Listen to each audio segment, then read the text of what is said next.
Hey there everyone, it's Has here with the final guide for Big Run in these last hours if you're still trying to achieve a better high score or just having fun. Big Run has been a lot of fun already and Inkblot Art Academy might be my favorite map, especially on how broken certain things are, and just flips the balance of Salmon Run completely, and Night Wave shifts are exactly like that. So in this video I will try to quickly introduce you on how to beat Griller and Glowfly waves on all tides relatively easy and not fail to them anymore.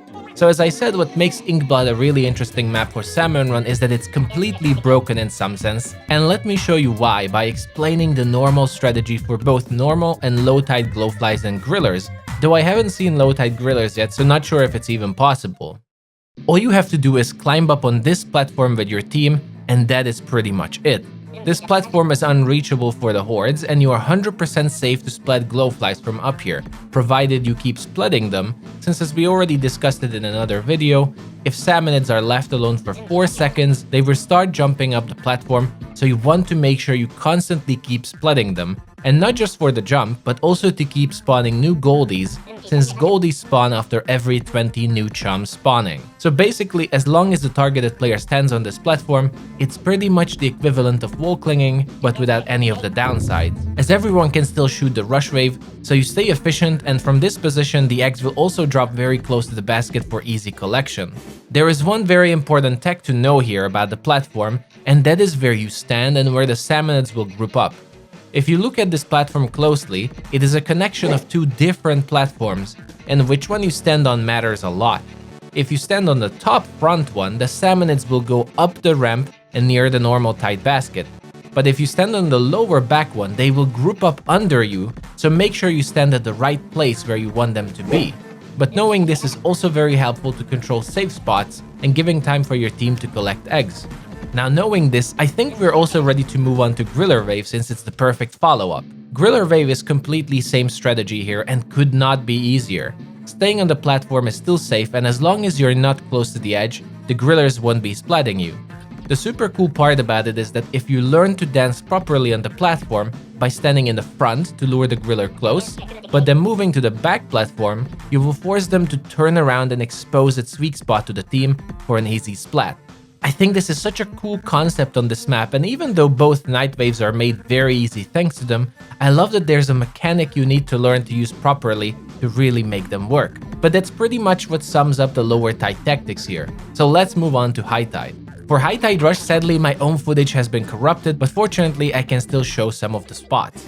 First, I'd like to show that if any of you get a roller during Glowfly rush, you should be slow rolling to shield for your team. This is the normal procedure for rush waves on any Salmon Run map.